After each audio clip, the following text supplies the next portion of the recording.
Happy day, everyone. This is Orekoya Olusegun, Physics Mathematics Fundamental on YouTube.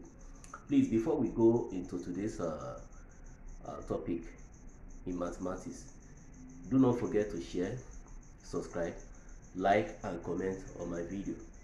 And for partnership, you can contact Orekoya Olusegun on this particular bank details for partnership. Thank you. Today we are taking a topic under mathematics, and that topic is angular measurement.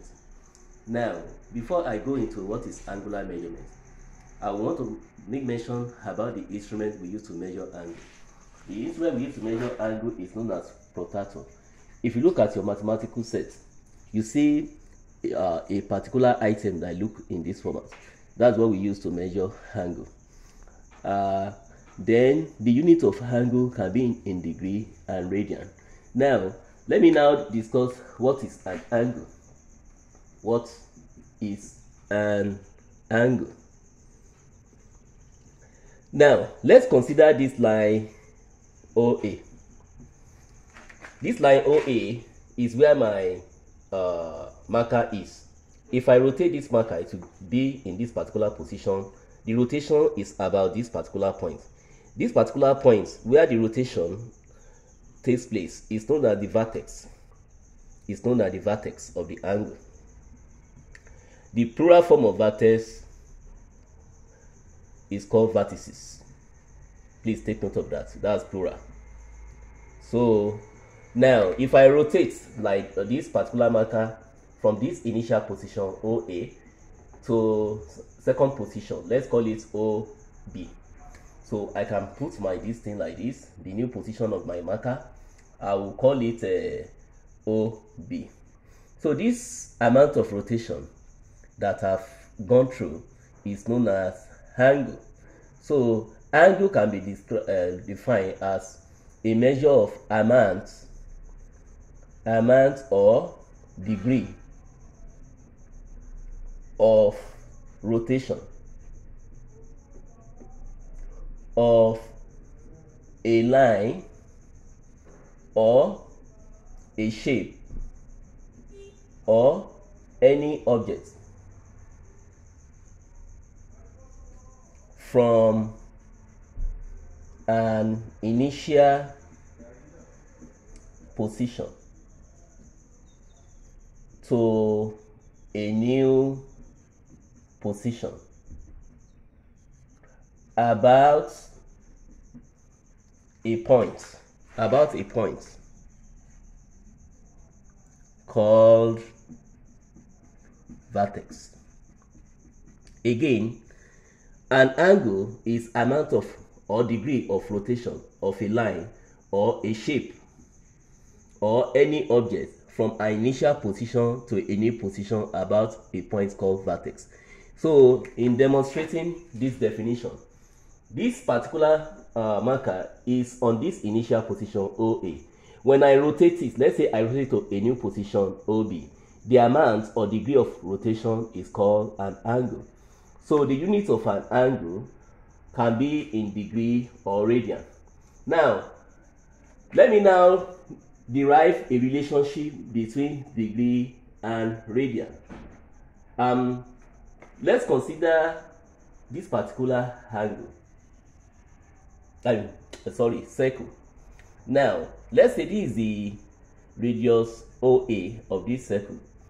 If I rotate this radius to this position OB, the amount of rotation is called an angle.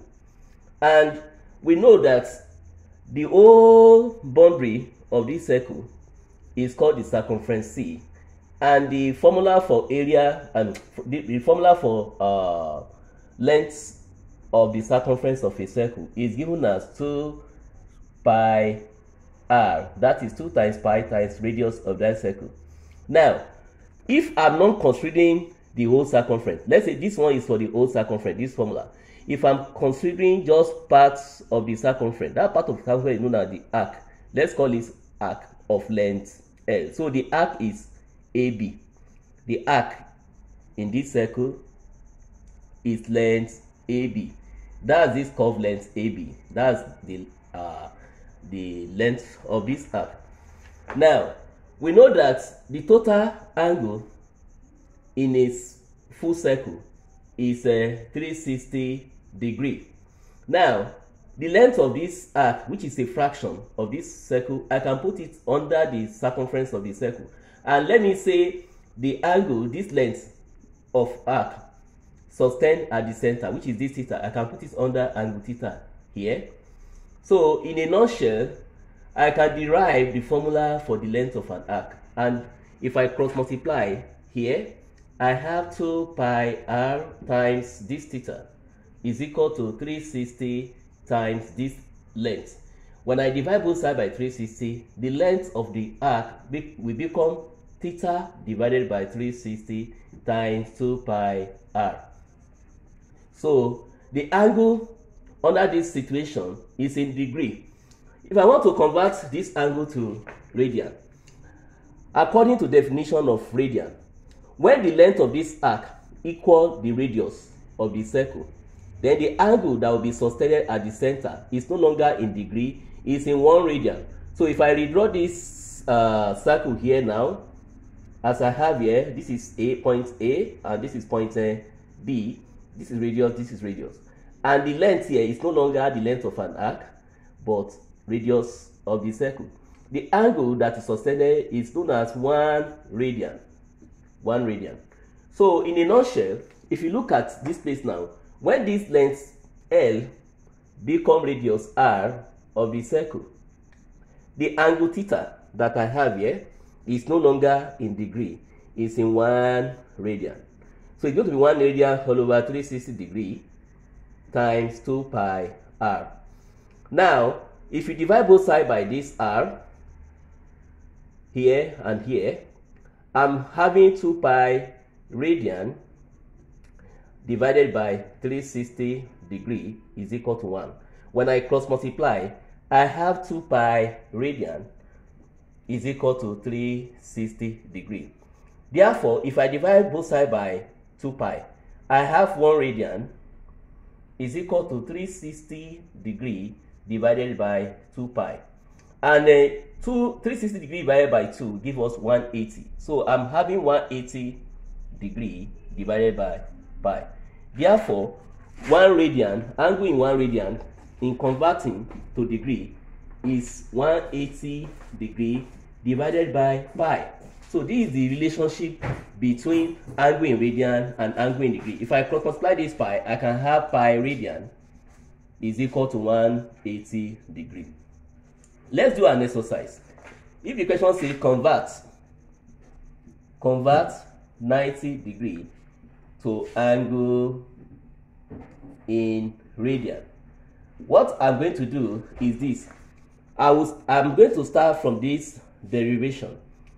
Now I can obtain my 90. You know that 90 go with 90, so I can have pi radian is equal to 180 degree. This 90, I put it under 90, and this radian we are looking for, I will take it as just ordinary x. So 90 in 180 give us 2. So I have pi radian all over x. So when I make x or the formula, I can do cross multiplication. 1 times pi will give us pi, and 2 times s will give us that's 2 pi radian, sorry. 1 times pi radian is pi radian. Then 2 times s will give us 2x. So dividing both sides by 2, my x will now be pi radian divided by 2. So in a nutshell, 90 degree in radian is pi radian divided by 2. Now, if the question says convert pi radian divided by 2 to angle in degree, what I'm going to do, I will start with 180 degree is equal to pi radian. So pi radian divided by 2 means I divide both sides by 2. That is pi radian divided by 2, which is what I'm looking for. 180 divided by 2 gives me 90 degrees. So 90 degrees is equal to pi radian divided by 2. So we can see the conversion from radian to degree and degree to radian. I believe that you must have learned one or two things concerning the fundamental idea of what angle is all about, and as well as the relationship between the measurement of angle in degree and radian.